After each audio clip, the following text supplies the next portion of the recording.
Amigos e amigas, essa apresentação é a continuação da descrição da central de concreto iniciada na apresentação de número 16. Operação da central de concreto. Reabastecimento dos silos de estoque da central de concreto. Havia um operador que controlava o reabastecimento do nível de cada material ensilado. Esse operador tinha comunicação com cada estoque externo de materiais. Ele ficava localizado no nível dos silos superiores de agregados. Do seu posto, ele acionava as comportas de recuperação de cada pilha de agregado do pátio de agregados, dos silos de cimento e pozolana e dos aditivos. Havia um sistema de comunicação interno na central de concreto, ligando as diversas áreas de estoque de materiais, o operador do estoque e as salas de balança. Sala das balanças. 2 operadores de balança buscavam o traço de cada betonada armazenado na memória eletrônica. Acompanhavam toda a sequência de cada pesagem nos respectivos mostradores das balanças, no sentido de evitar qualquer desvio. Esses 2 operadores tinham grande responsabilidade na qualidade do concreto fornecido. Não podiam errar. A perda de um traço de concreto resultava em enorme transtorno. A remoção do material perdido na betoneira para o bota-fora, o tempo para a normalização da produção e o atraso nas frentes de concretagem. Havia possibilidade de um atraso desse tipo provocar uma junta fria na frente de concretagem. Não posso dizer que nunca aconteceu, mas confesso, é um desastre. A descarga de cada agregado do silo para a balança era feita com vibradores acoplados na estrutura do silo. Cada pesagem tinha seu ritmo, iniciando com a abertura total das comportas de estoque da balança, do estoque, com forte vibração, e terminando com a comporta fechando e pequena vibração de ajuste. Mesmo assim, ocorriam pequenos erros de pesagem, que os operadores corrigiam manualmente. Betoneiras. As betoneiras vasculhavam as betonadas comandadas pelo operador de betoneira. O tempo de mistura de uma betoneira é de 3 minutos. Silo inferior. No silo inferior ficava postado um operador que abria as comportas do silo final para descarregar o concreto para dentro das caçambas de concreto apoiadas sobre as carretas de transporte. Ele recebia a informação do operador da betoneira do tipo e destino do concreto sendo descarregado no silo final. Esse operador informava o encarregado de transporte das carretas qual o traço a ser descarregado nas caçambas de concreto e o seu destino. Quer dizer, essa linha de informação entre o operador das balanças, o operador do silo final e do transporte tinha que ser muito bem afinado para não ter erro de fornecimento de concreto. Transporte do concreto. O encarregado das carretas coordenava a movimentação das carretas no piso em volta da central. Aquelas que retornavam do campo, aquelas que iam carregar e aquelas que partiam para o campo. Ele coordenava também a colocação da plaqueta de destino de cada caçamba. Comunicação com as frentes de serviço. O serviço de comunicação da central de concreto, com as frentes de serviço de concreto, era feito com rádios portáteis Motorola. Era um rádio com bateria volumosos que pesavam cerca de 1 quilo. Podiam ser usados em pé, na mesa ou na cintura do profissional. Todo engenheiro encarregado ou coordenador de serviço usava um rádio na cintura.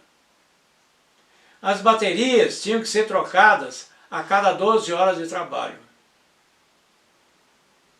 Haviam diversas frentes simultâneas de lançamento de concreto. Na frente de lançamento, o feitor da turma controlava o fluxo de concreto. Na sala das balanças da central de concreto, um coordenador anotava a necessidade de cada frente de concreto e determinava a sequência da produção para o operador das balanças. O operador das balanças informava o operador do chute final a sequência das betonadas, o tipo e o destino de cada betonada. O operador do chute final orientava o encarregado dos operadores de carreta, que informava a sequência de entrada das carretas e orientava a etiquetagem das caçambas. O encarregado dos operadores informava o destino de cada viagem. A rede de comunicação era complexa, mas funcionava muito bem. A produção diária de concreto da obra dependia da eficiência dessa rede. Mão de obra. A equipe da central de concreto era constituída pelo encarregado geral da central de concreto, que era o Chuchu e o Oswaldo. 4 operadores, 2 de reserva, e uma equipe de ajudantes, escolhidas com qualidade por turno. Além da equipe de operação, atuava continuamente a equipe de manutenção, que explorava toda a interrupção da operação para fazer algum ajuste. A equipe de manutenção era composta de um encarregado de manutenção industrial, 2 montadores, um deles também soldador, um eletricista e um técnico de eletrônica, que podia ser um dos eletricistas por turno. Tudo isso por turno. Toda a equipe envolvida com a operação da central de concreto, seja de operação, seja de manutenção, independente de sua posição, ficava permanentemente ligada com a qualidade e a continuidade da operação.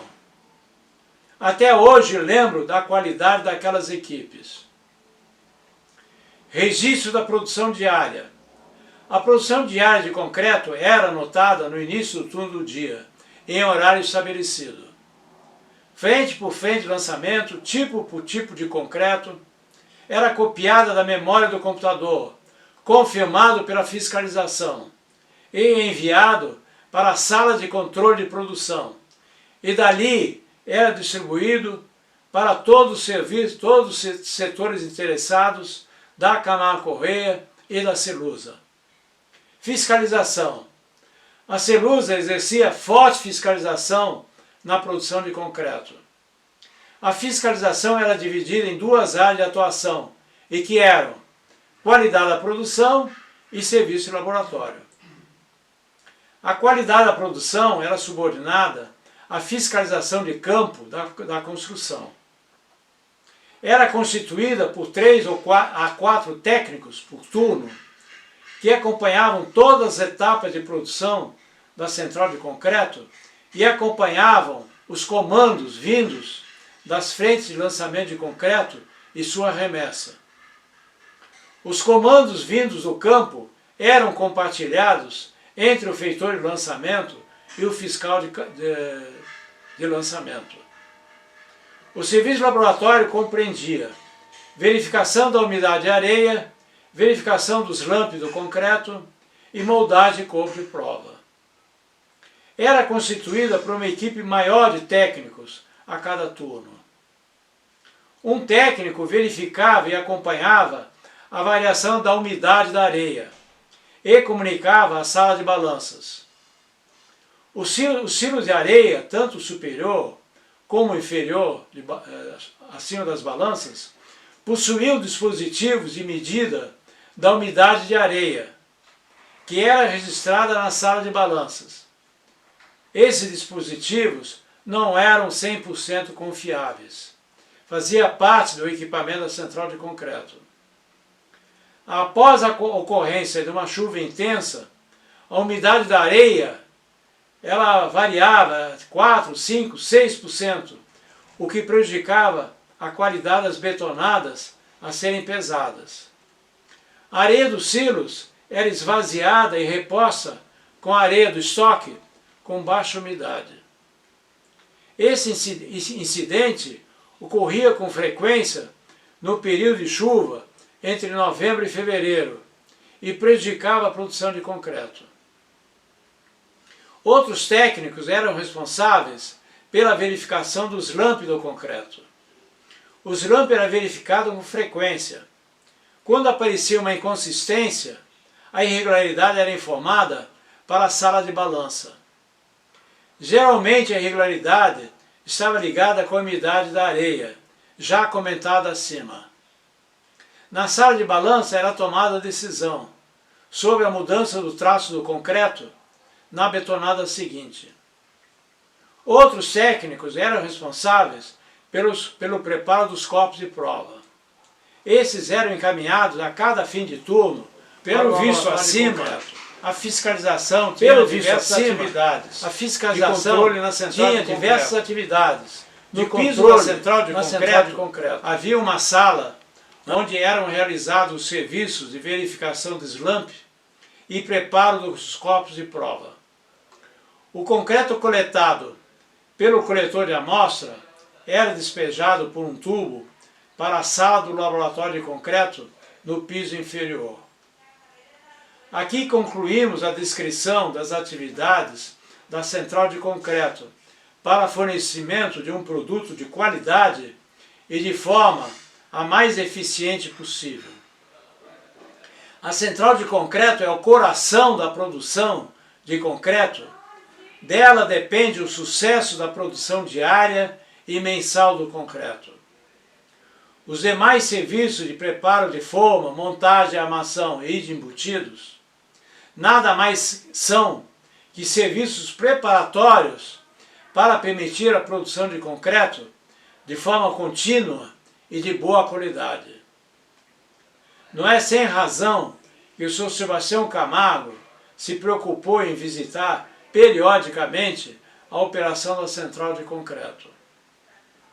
A pergunta que resta é responder: por que não se usaram naquela obra uma central dosadora muito mais barata e transporte com caminhão betoneira, como ocorre atualmente em obras urbanas? A resposta é que a qualidade do concreto produzido em uma central gravimétrica é superior ao produzido numa instalação dosadora. O coeficiente de variação de consistência dos resultados de resistência dos corpos de prova de uma usina gravimétrica é menor do que o observado em uma usina dosadora. Na próxima apresentação vamos comentar as instalações do silo de cimento e pozolana e o pátio de estoque de agregados. Caso tenham dúvidas sobre o assunto exposto, façam suas perguntas, terei o maior prazer em responder. Deixem seu like, muito obrigado!